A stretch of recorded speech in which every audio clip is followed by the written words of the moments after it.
All know, don't we, that Prince Harry really has kind of like, well, wiped his own title away. In many respects, he's now known as a double act, a little bit like Cannon and Ball, Morecambe and Wise. It's always Meghan and Harry. How about Harry and Meghan? Show some respect.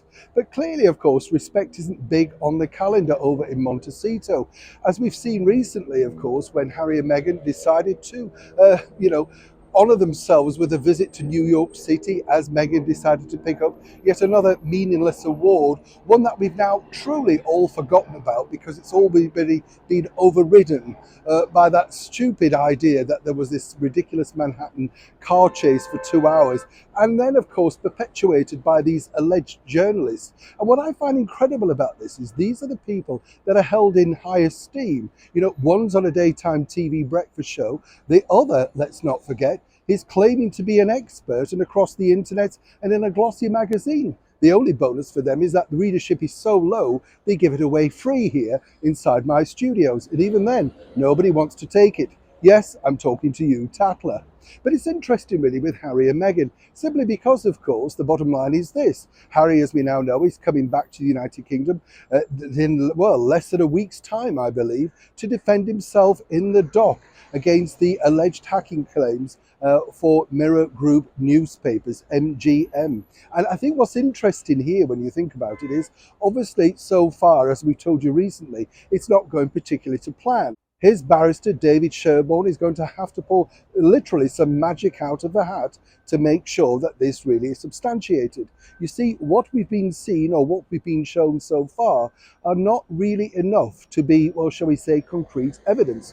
Of course, naturally, we don't have all the story to hand, so one can only speculate. What you can't speculate about is this.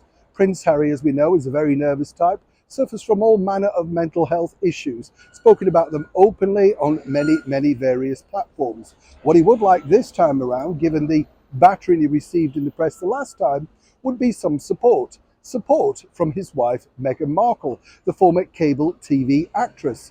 And according to a very good source, Meghan simply is not willing to return the favour. Have you noticed, though, that when Meghan has a big event, Harry has to basically go along like some kind of lowly servant, bag carrier, not just for Meghan, but for her mother too. He's always third in line, willing to play that role, subservient as Harry now become. And of course, when he needs some support and much bigger event, a worldwide stage, which he could look ridiculous on, I have to point out, seemingly Meghan can't afford the time. The usual claptrap reason is given, looking after the children, omitting the fact that, of course, she could dump the children along with her mother to pick up a meaningless award. Now, as ever, which way you look at it, Harry is going to need some support. Clearly, he doesn't have much support over here in the United Kingdom right now, so moving forward for him, what's left?